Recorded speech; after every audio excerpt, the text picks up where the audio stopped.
Welcome, everyone, to episode 2 of What Do You Say with DDJ. I'm DDJ, and before I get into this week's guest, I want to thank everyone who took the time to listen to episode 1 of What Do You Say. I appreciate all the feedback, the love, and all the positive vibes that was sent my way.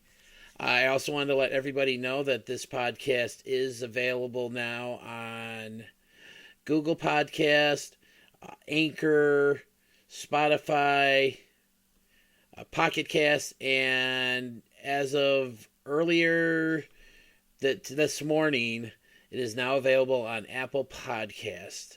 So it's a really exciting time for me, and once again, thank you to everyone who is taking time to listen to this episode. My guest this week is OVW superstar Steve Michaels. He's going to have a really good story about what got him into wrestling, the path he took to get to where he's at now, and I hope you all enjoy. So let's get right to it. This is my interview with Ohio Valley Wrestling superstar Steve Michaels.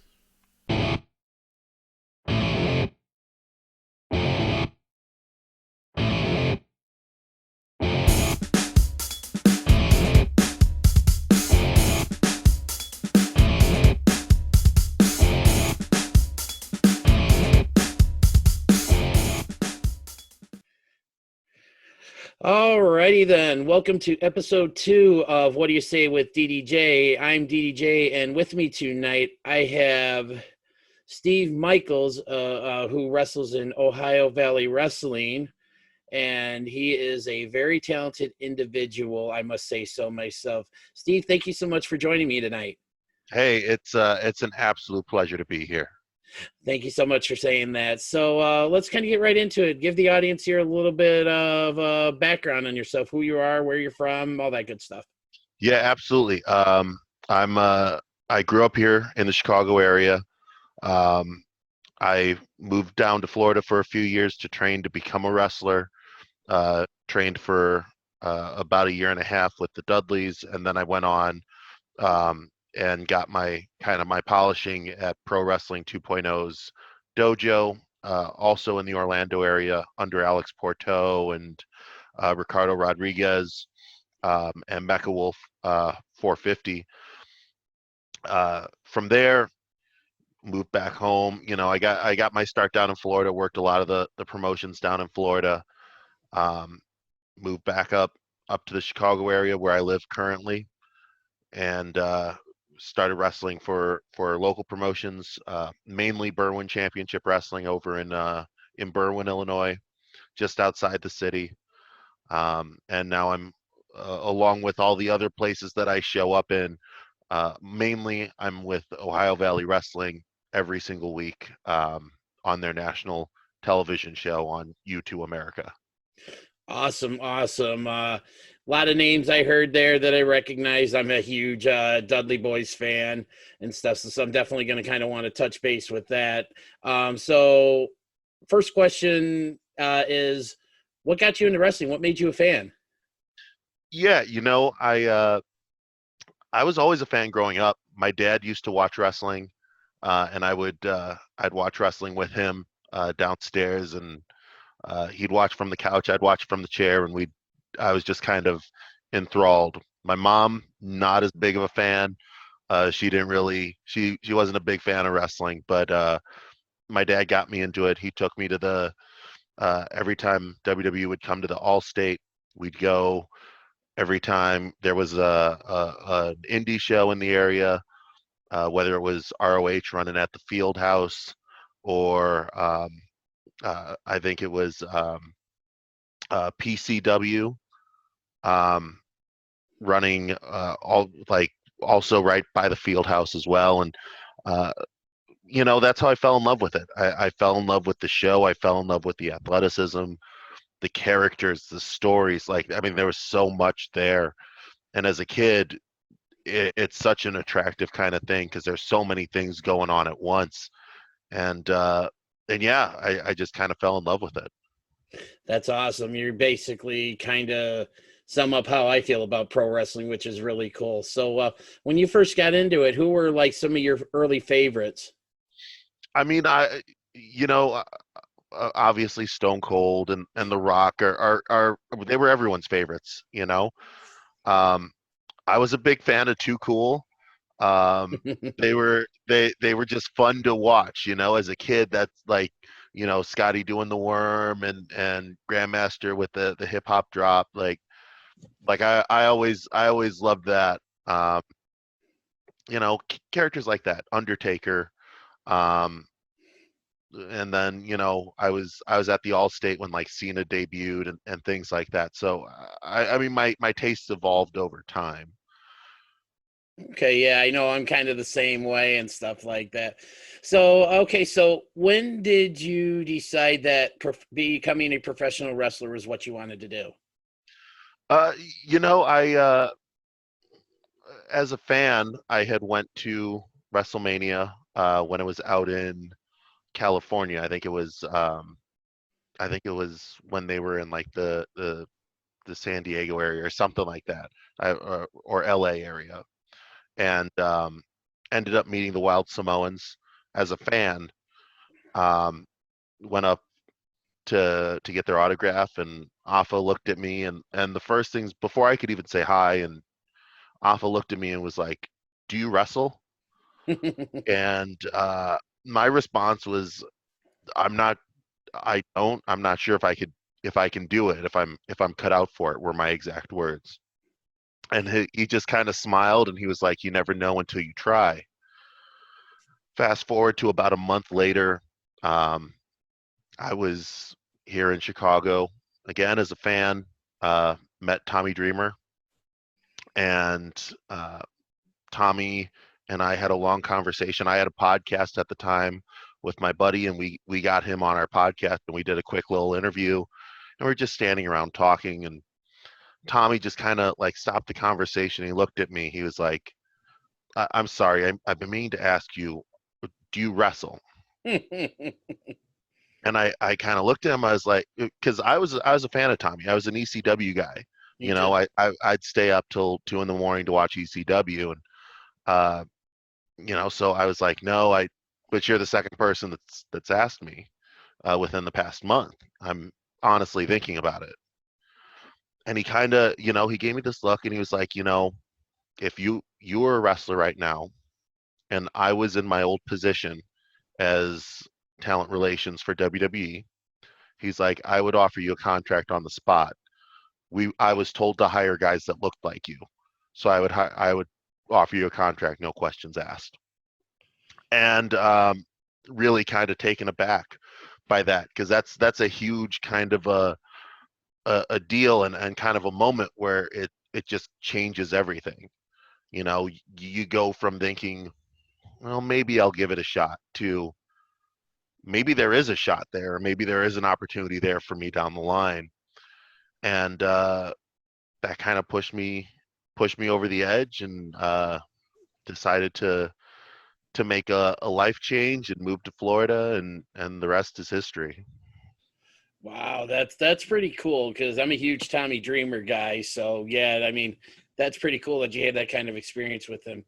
So so once you made the decision to become a wrestler and move down to Florida, was Team 3D Academy your first place you looked into or and trained at, or did you go anywhere else before you went to their academy?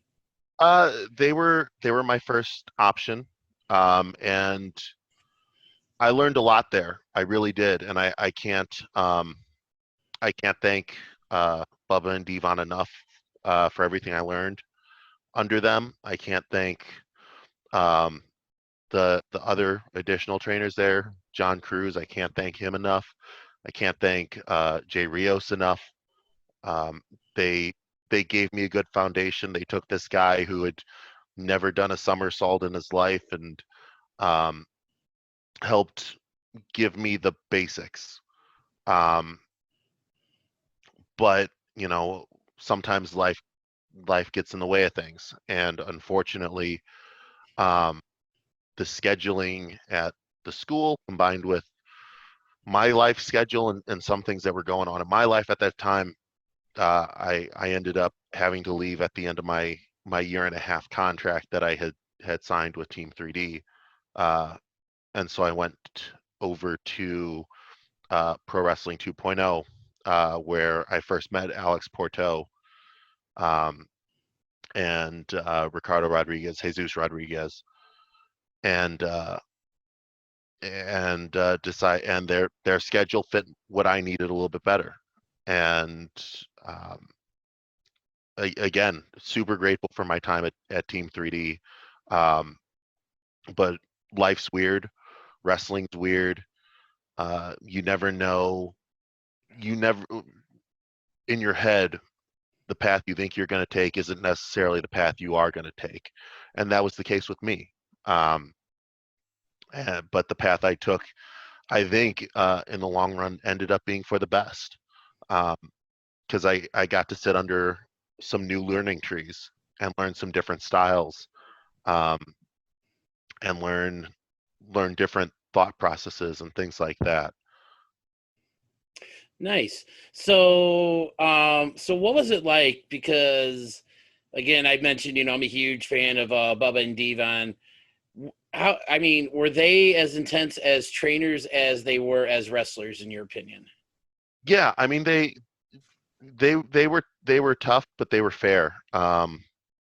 Both had amazing minds, really really great minds for the business.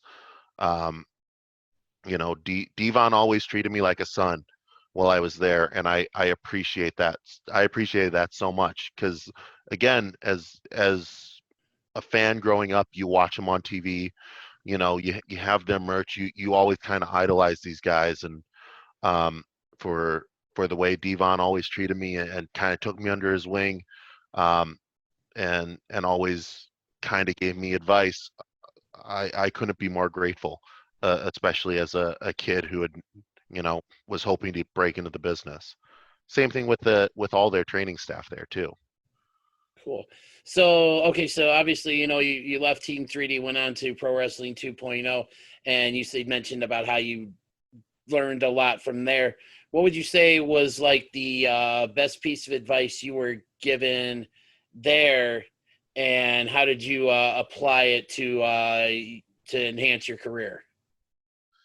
Uh, you know, Jesus, he would always talk to me about doing less. Uh, how it's not necessary for me to do 20 different moves in a match. I really only need to do 6. And to focus on 6 moves and make those 6 moves the best moves I know how to do, and make those 6 moves the best moves in the world.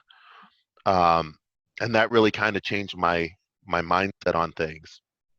I honestly, I don't think he gets a lot of credit, um, for having the kind of mind that he has.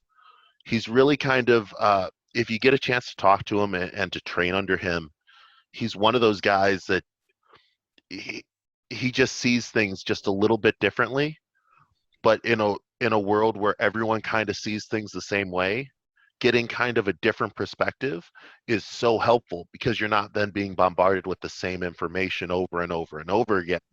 You're then hit with, yeah, that's all true, but if you think about it this way, this might help you get work through that other stuff that everyone's telling you. And 9 times out of 10, it worked. To this day, I still text him and message him, if I have questions about something or if I'm having a problem in the business, and just to get advice. He's become a good friend. Um, but I mean, that was the biggest kind of thing, was there's, to focus on those 6 moves, and also there's so many different ways to look at things, that to not kind of have that tunnel vision on just that one way, and maybe look to your right, look to your left. Maybe there's a different way to do that same thing that's easier for you, but still gets you to that same point. Gotcha. Very, very. That's. And one of the things I'm thinking of in my mind as I'm hearing you talk about that piece of advice is, it's one of those things that not only applies to in the world of pro wrestling, but you can also apply that in life as well. You really can, and he's a wise dude. And it was always just kind of fun to just, you know, after we're done training, just kind of sit there in the ring and just talk to him about stuff, or before trainings, just kind of talk to him about stuff. Um, because he was really kind of a uh, he was mentally open to so much, and really he really opened my eyes to so many things in the business. Cool. Okay, so what ended up bringing you back to the Chicagoland area? So man, Chicago's home. It's home, and I was doing good in Florida. I was working shows, but Florida's a weird place. You could work every day in Florida if you wanted to, but you're probably not going to make a lot of money, because there's so many wrestlers. There's so many wrestlers concentrated in Florida because everybody's got a school down there, performance centers down there. Mm-hmm. Like everybody and their mom's got a promotion. So if you're good, you can work every single day in Florida, but you're still being undercut by so many other people because there's that many other wrestlers in Florida that are trying to get your spots. Um, so one thing that I kept hearing from like day one of training is don't stay in Florida. You've got to leave Florida if you want to be successful. Um, and I really kind of took that to heart. And I the opportunity opened up for me at Berwyn Championship Wrestling. The booker at the time, Frankie Rodriguez, who I'm also still really good friends with right now. He's a good guy. I've known him for a really long time. Fantastic guy, really great guy. Um, I sent him a message and I was like, "Look, this is who I was trained by. This is what I can do. I'd like to work for you." And he gave me an opportunity. Um, and I moved back home.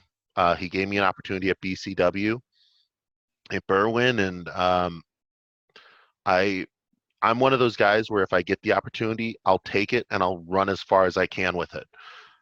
And he was one of those bookers that would let you run as far with it as possible. He was kind of like, if you want to go, here's the road. Like, but so I took the opportunity. I made the most of it. Um, Started, drawing fans in. Started making money, selling merch, all this stuff up here, which opened up more doors in the area, and uh, eventually connected me with Jay Bradley, who, WWE. He worked for, over at Noah in Japan. He's now at OVW. Um, but it really got that ball moving, and so moving home made the most sense because it's easier to travel across the country from a central hub like Chicago than it is doing those longer flights from or drives from Orlando. Where Okay. So that, yeah, I get that. Definitely, being a Chicago area guy myself, I can appreciate everything that there is in the city and stuff. So okay, so some of the other, what are some of the other organizations you worked for besides Berwyn Championship Wrestling in this area? I worked a couple times with Freelance Underground, um, Okay. which they've got a great crew over there. I've done stuff with uh, there's this place in the city. I forgot the name of it. Um, it'll come to me later in this. I know it will. This is how it always works. Um, but I've worked for a couple like smaller building kind of shows. Not a lot of fans, but when you're only wrestling for like a year, year and a half, you want to get as much time in the ring as possible, and you take all those shows happily. So um, So absolutely. So okay, so obviously right now you currently wrestle for Ohio Valley Wrestling. So how tell me, how did that come about? Like, how did your opportunity to go wrestle for OVW come? yeah, that was a lot of luck. Um, when I was in Berwyn, I had a match with Jay Bradley, and Jay and I had a really good match. Um, Jay was um, Jay did right by me in Berwyn, and helped get me over better than anyone had up to that point at Berwyn, and really kind of established me as a top wrestler in the promotion. Uh, but fast forward to about a year after that, I was going to do an Impact tryout out in Las Vegas, and messaged Frankie, and I was like, "Hey, I've got this," and he's like, "Have you talked with Jay?" Um, he's like, "No, haven't talked to Jay for about a year." He was like, "Okay, well, let me shoot Jay a message. I'm still close."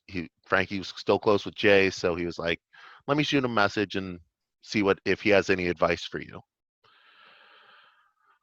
Frankie texted me about 5 hours later and is like, "Jay wants to give you a call." Um, so gave a call. I'll never forget this. I was in Orlando because I had just done a show with 2.0, and I was at Disney Springs, and I got this call from Jay, and he was like, "Yeah, you're probably not going to get anything from this tryout." He's like, "These tryouts are kind of cattle calls. You're probably not going to get a legitimate shot." He's like, "But I'm one of the trainers at OVW now, and we're doing some really good stuff down here." He's like, we've got TV. We're about to go.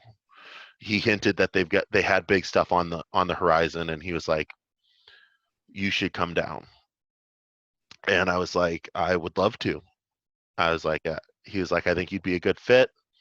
He's like, "Let me talk to Al." He's like, "Get your Kentucky license and all this stuff." And uh, long story short, Al gave the thumbs up to Jay's recommendation. Jay was the guy that brought me into OVW, and been working there every week ever since. And that would have been September of last year. I think like September 17th of last year.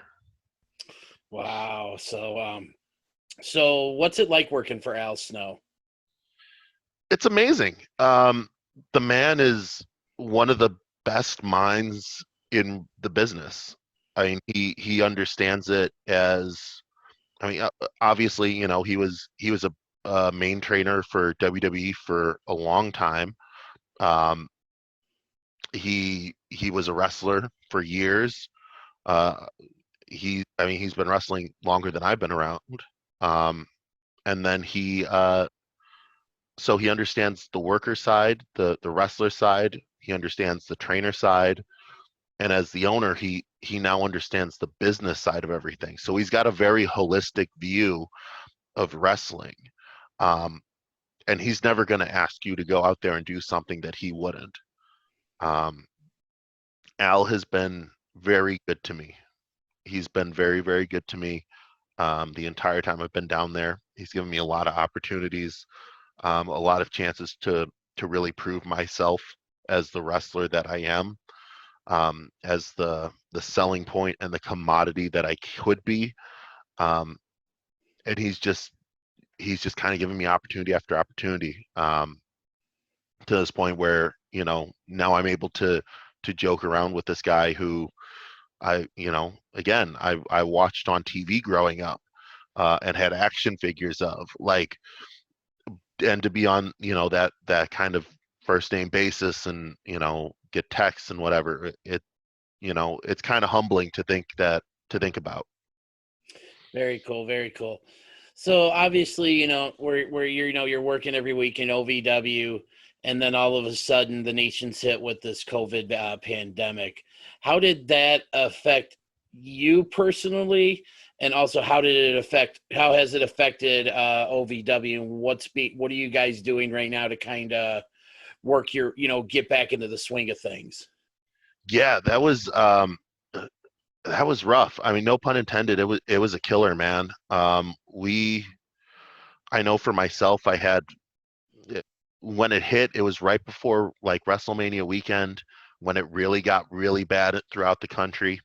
Um, I had a bunch of bookings and opportunities WrestleMania weekend that got canceled, and I think at this point I've got over 50 lost bookings that I've missed since the start of COVID here in the U.S., which is rough because that's a lot of lost money, a lot of lost opportunities.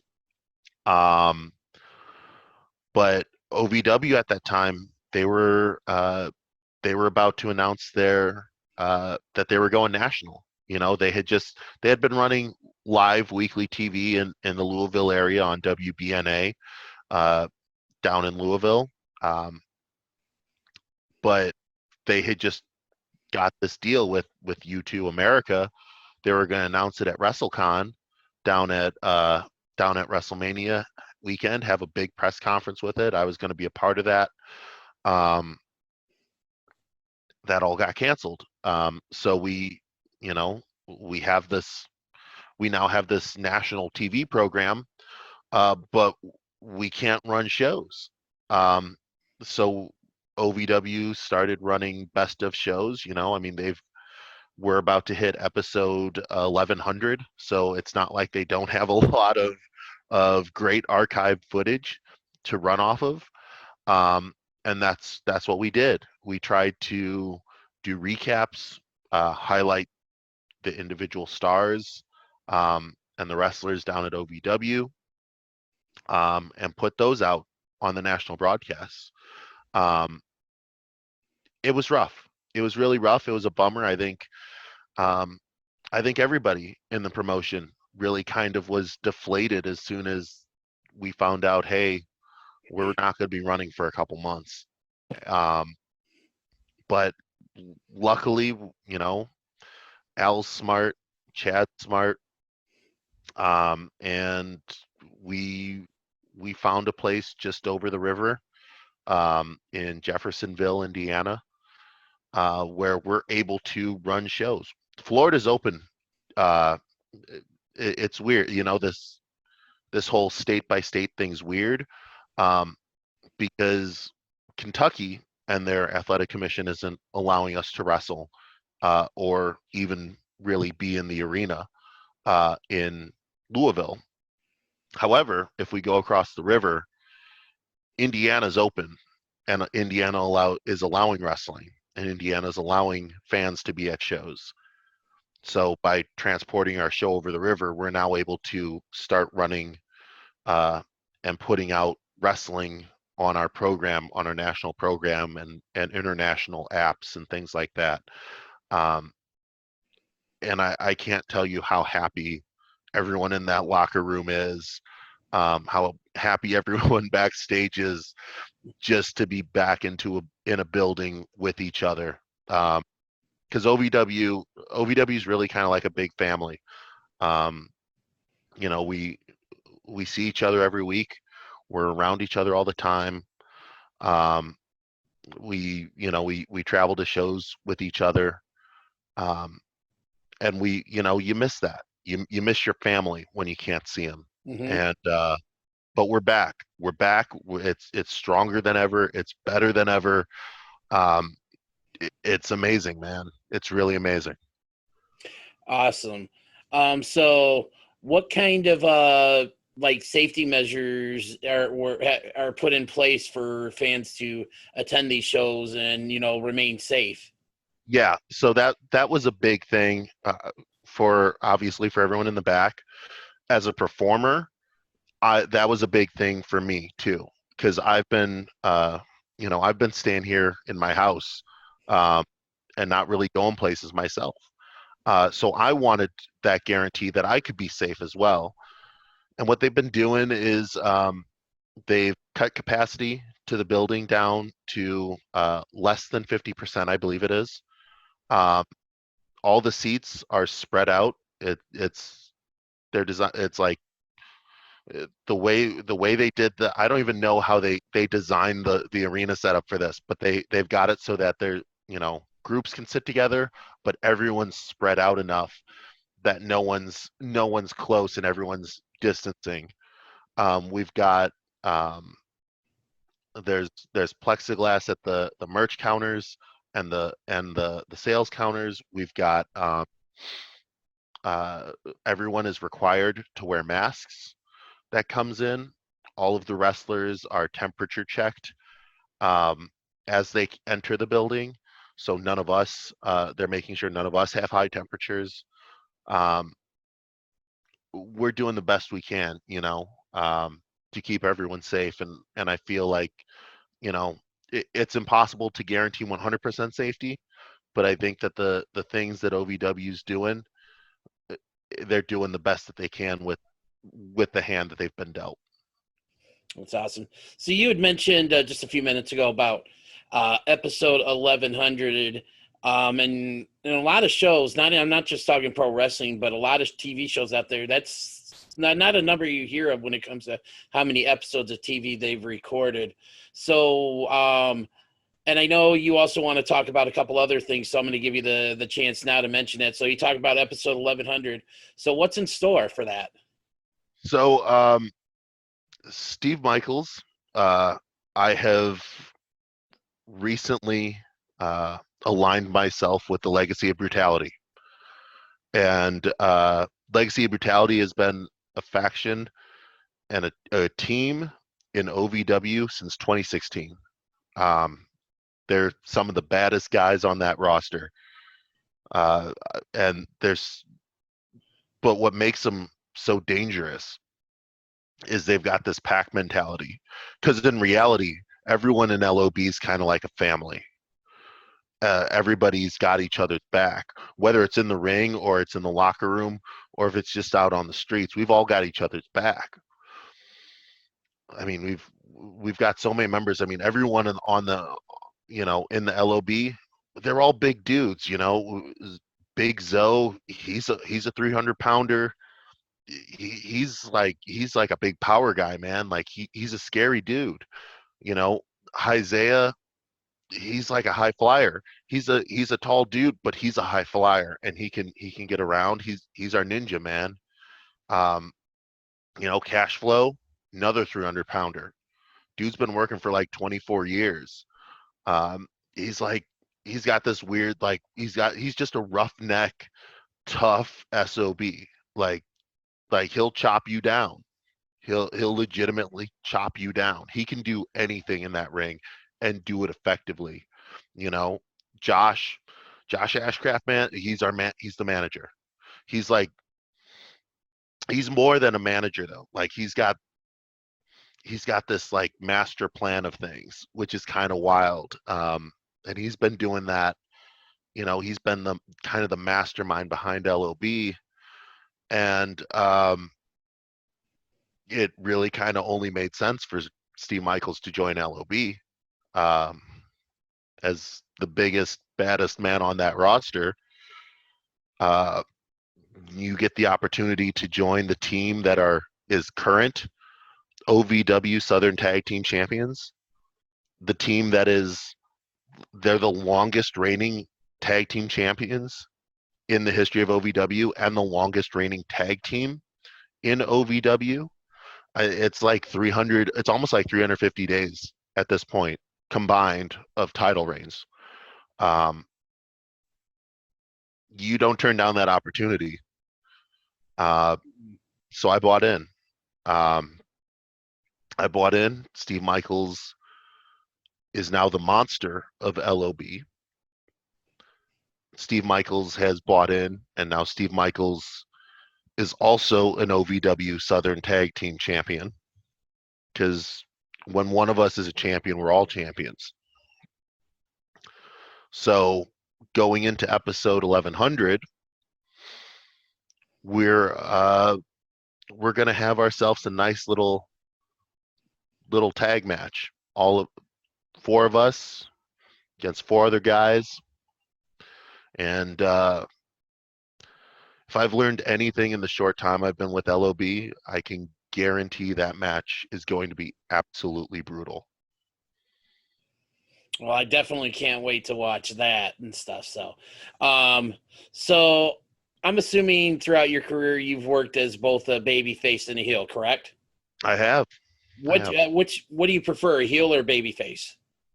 I'm a bad guy in general, so it's it's a lot easier for me to be a bad guy, man. Like it's I'm not a high fiving little kids kind of person. I'm not a giving hugs to grandma kind of guy.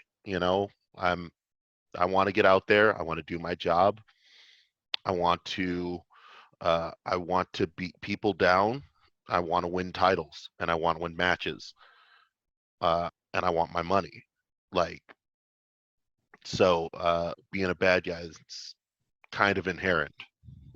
Well, who doesn't want to get who doesn't want more money? Exactly, and that's kind of how I look at it. If the better I do, the more money I end up making, and the easier life is. Nice. So I don't know how up to date you are with the current product, like with WWE, AEW, Impact. And if you are, who are some of your favorites right now? I tune in when I can. Um, Honestly, I mean, I'm a big fan of Balor. I've always been a fan of Finn Balor. Um, I like I like Bray Wyatt. Huge Um, fan of Bray Wyatt myself. Bray is such a good performer. Um, I would absolutely love to get a chance to get in the ring with Bray at some point in my career. Um, those are probably the two main guys that I'm big fans of. Um, yeah, those are probably the main guys. All right. So we're going to kind of go off here on a little bit of a tangent.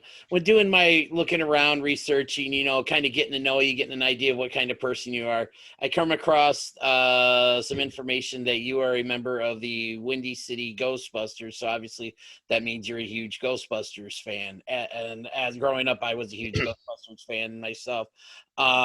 What was it about the Ghostbusters franchise that really like drew you in? Yeah, man. Like I absolutely love Ghostbusters. I've loved it since I was a kid. Um, there's just something like as an adult, I guess looking at it, there's something so amusing about like these guys who are essentially like janitors or like, like cleanup crew, but instead of like picking up garbage, they're catching ghosts. Um, there's just something amusing to that, and you throw them into this world where you know no one really believes that it's actually happening. um and they've got one guy who isn't a scientist. He's just kind of an everyman in Winston, and Mhm. it's just a really kind of a fun film. And from a filmmaking perspective of it, there's so many. I was talking to one of my friends about this actually. There's so many things that if you're watching the movie, there's always something new that you can pick up, little nuances, whether it's something that one of the guys in the background's doing, that actually is playing off of what one of the guys up front's doing, just real little things. And I think that's kind of what's made Ghostbusters such a timeless franchise. Okay. So, and I'd also mentioned too, you were part of the Windy City Ghostbusters. Can you tell the audience a little bit more about the Windy City Ghostbusters and what they're all about? Yeah, so the Windy City Ghostbusters is basically a group of Ghostbusters fans, um, that help raise money for charity. They have Ghostbusters gear and uniforms and things like that. proton packs, traps, ectos, the whole 9 yards. And we help raise money for La Rabida Children's Hospital in the city. Um, we recently did a big trivia contest, which we hosted online on our Facebook page, and it featured 20 teams from across the U.S. and Canada, all competing for what ended up being $6,000. Wow. Um, we had $6,000 split amongst 6 charities, um, with La Rabida Children's Hospital getting $1,000. The winning team got 2,200. Second place got 1,100. Third place got 700, and then even the last place team got a donation in there as well. Um, and we had there were like side donations to other teams as well. The Phoenix Children's Hospital got $500. Um, Amazing stuff. Sony helped out with it with their Ghost Corp uh, uh, division. They sent us videos from Ivan Reitman and Oh, cool. Jason Reitman. They helped us coordinate getting Ernie Hudson to come on and do a live appearance during this trivia contest.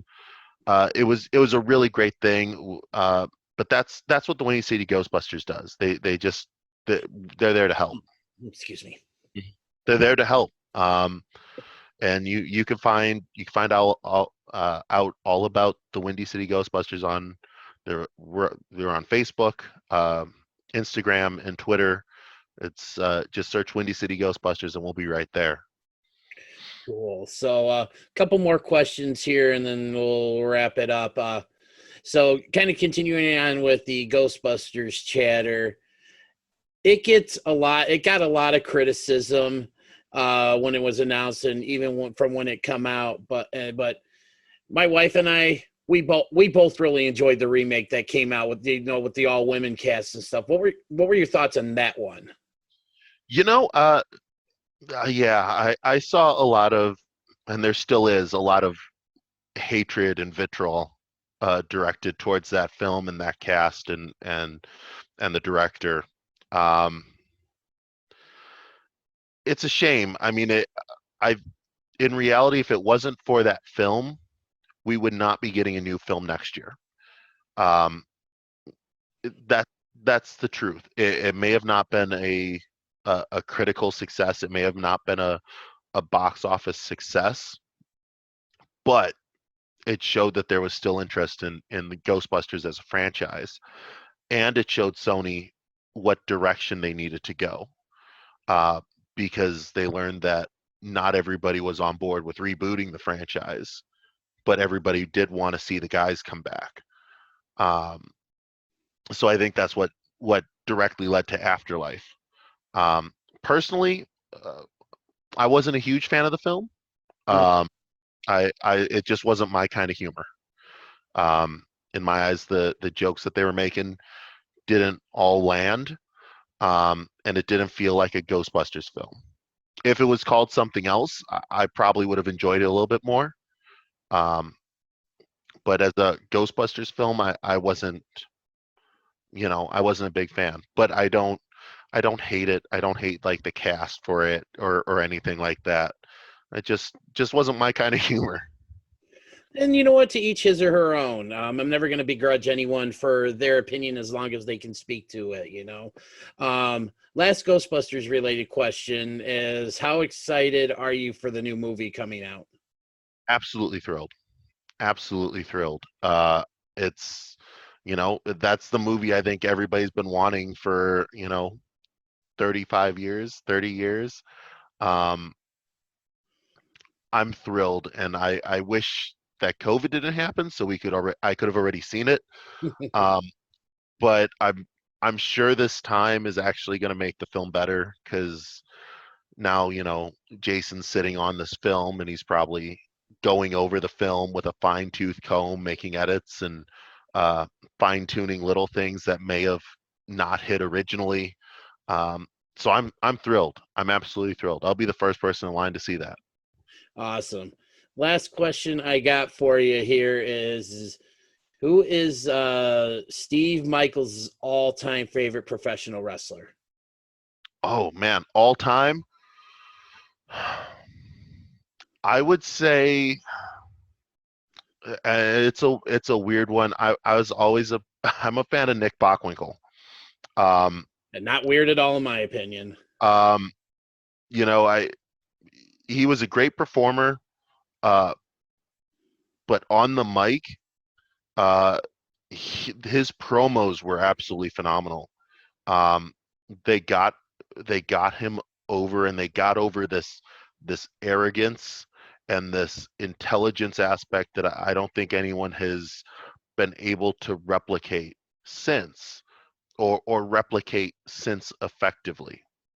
Um, because one of the big things he used to do that always stood out to me is he did these promos where he would use one big word or phrase, and he'd work it into the promo, but he would never explain what it meant.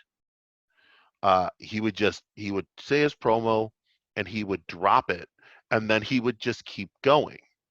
And what that did is it made the fans just so, like, I'm getting into like psychology here, but it made the Neat. fans so angry because he's talking over them, and that's talking down to them because they don't know what he said, and by just going past it, they've now kind of lost what he's talking about. So now the fans are mad because they don't get what he's saying, and it makes them hate him even more.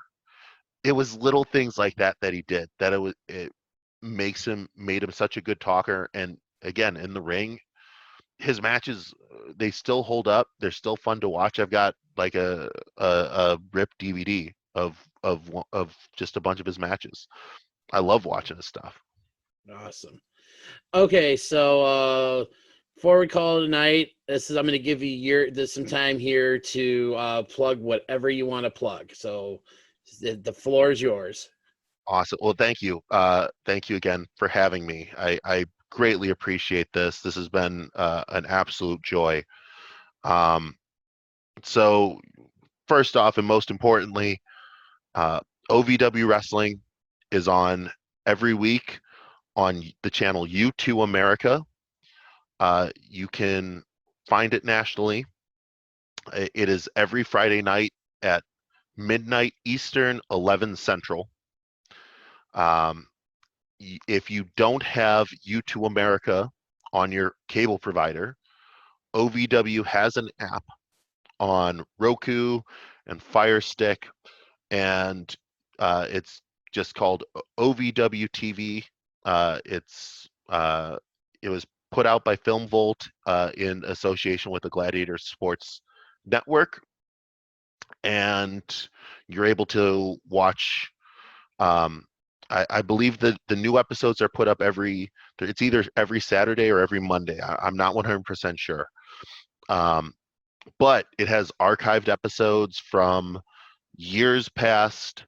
It has all of our secondary show, which is at this point is currently only seen in the Louisville market, called OVW Overdrive.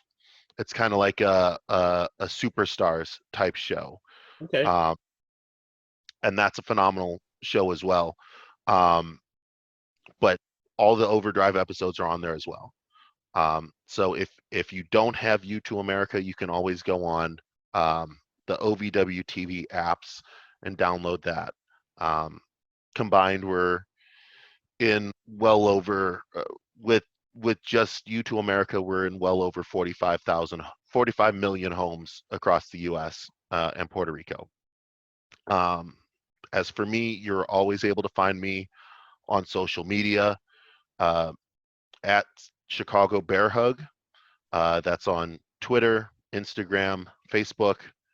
You can find Steve Michaels on all of those. You can buy my shirts. Like I did Uh, right here. you can buy the Steve Michaels shirts. Um, at prowrestlingtees.com/Chicago Bear Hug.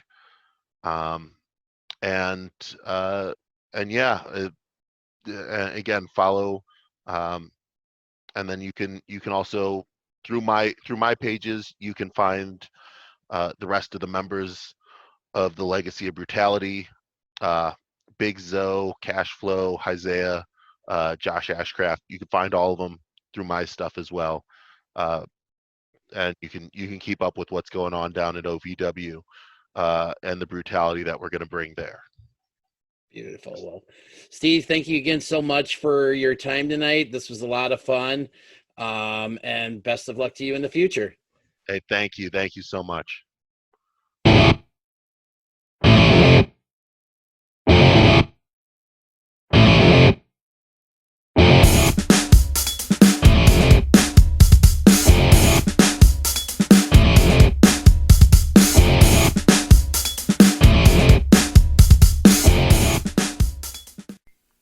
Thanks again to Steve Michaels for taking time out of his day to chat with me. I thought his stories about his journey through the world of professional wrestling were very entertaining and informative, and I also really enjoyed the Ghostbusters chatter. Please support the Windy City Ghostbusters by going to their Facebook page and various other social media outlets to see all the good that they do throughout the community. And to support Steve and the rest of the wrestlers of Ohio Valley Wrestling, you can check them out on YouTube TV, which is available through most major cable providers. If for some reason your provider does not have that channel, you can go to the Ohio Valley Wrestling TV app, which you can get on either a Roku player or a Fire Stick. Also, to support Steve, you can get one of his 2 really cool t-shirts on prowrestlingtees.com. Website is prowrestlingtees.com/Chicago Bear Hug. As always, thank you to my best friend in the world, Andre Boyd, for all of the music that you hear during the What Do You Say with DDJ shows. And one last thing before we go, Steve Michaels has a message for everyone.